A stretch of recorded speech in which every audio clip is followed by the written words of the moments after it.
Hi everyone, my name is Nico and welcome back to my channel. For those of you who are new here, I am a music teacher and run my own business called Melodic Minds Music School, where I teach you how to use music to better your mind, body and soul. So today's video is all about how to get children to practice their instrument. Even if you don't have kids who are learning how to play an instrument, this video is going to teach you all about different ways that you can motivate yourself to achieve your goals. When children are learning an instrument, it's amazing how much of a difference 10 to 15 minutes of practice makes every day. How come you sound so good, but I don't? Well, that's because I practice 40 hours a day. What? Although some people think you need a lot more than that to become an amazing musician, this is all you need to start an amazing practice routine. I'm going to be talking about ways that we can instill motivation in children so that these will have long-term effects in developing a positive attitude towards practicing. You probably think that I'm going to be telling you about gold stars, demerit systems, and different ways that we can entice children to practice their instruments. We get gold stars when we master the material covered in class. How do we get gold stars if we just have recess? But before we even start, I'm going to let you in on a little secret. There are going to be no gold stars involved. I'm going to be giving you a framework that you can use to build motivation to achieve any goal that you set your mind to. Now that I've told you what we're going to be learning about in this video, we can jump right in.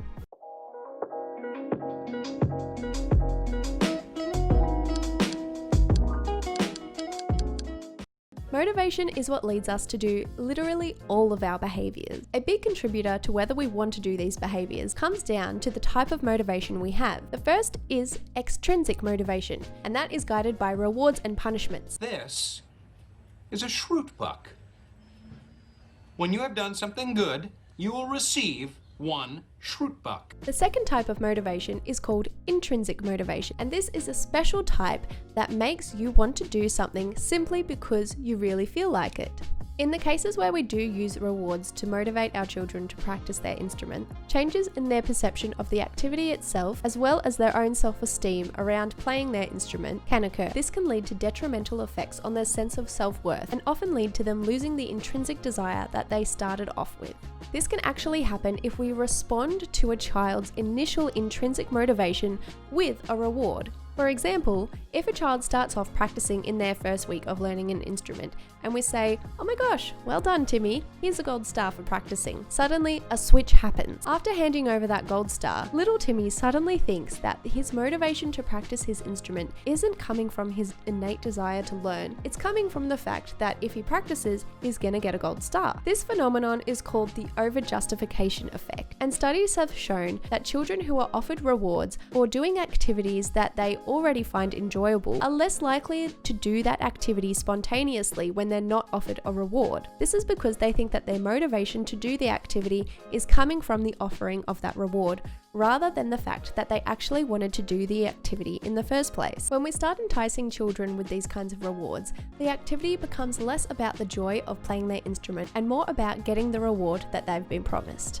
This is the last thing that we want to do, because this can often lead to the child feeling unconsciously controlled. What's worse, these rewards could be contributing towards lowering their self-esteem when it comes to playing their instrument. This is likely to happen when we offer children rewards based on how well they've practiced their instrument. If we say to the child, "You'll get a gold star if you play this song perfectly," this is called a performance contingent reward, and it's based on how well they performed the activity. However, by offering a performance contingent reward, we're actually putting high symbolic significance onto that reward and giving their performance a material value. Additionally, if they play their instrument really well and they get a reward that they feel doesn't really represent the amount of effort that they put into playing, it can also undermine their overall effort that they put into their instrument.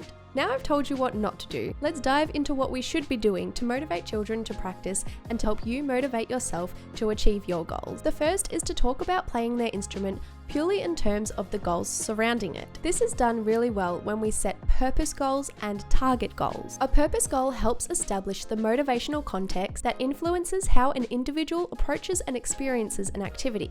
Some examples of these might be just to have fun, or to relax or calm down. or even let off some steam. Target goals are specific guidelines for what people need to do to achieve their overarching goals. An example of this in terms of practicing our instrument might be if our purpose goal is to relax, and then our target goal might be to play a song that's really calm and relaxing. Secondly, talking about how we can make the actual act of practicing as exciting as possible is an amazing way of training intrinsic motivation. This can be done by highlighting all of the elements around practicing their instrument that the child finds really enjoyable, and then relating these elements back to our overall purpose goal. When I'm teaching my students, a way that I try and make practicing seem like a really exciting activity for them to do is by teaching them songs that they actually want to learn. In my eyes, music lessons should always be about getting students to experience individual musical expression accompanied by good technique and skills that can be transferred between any style or song. A great example of this is one of my guitar students who's around 7 or 8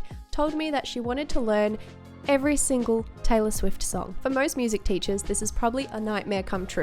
But this girl was really excited about learning every single song that her idol had made, and who am I to take that experience away from her? I remember when I was first learning how to play guitar, I was so excited to go to my teacher and tell them what song I wanted to learn that week. And it's definitely a major part as to why I practiced so much when I was younger. So by setting these overarching goals, listening to what our students want to learn, and then focusing on all the elements about playing their instrument that they actually really enjoy, then practicing will seem like the most exciting part of the child's week. These ways of building intrinsic motivation are really easy to apply to any activity that you want to motivate yourself to do all the time. So this sums up our video about the psychology behind motivation and how we can set small goals to achieve big ones. I hope that this has given you some insight into how you can motivate children to practice their instruments or motivate yourself to achieve your own goals. If you enjoyed this video, please make sure that you like and subscribe to my channel because I make videos every week about how we can better our mind, body and soul with music.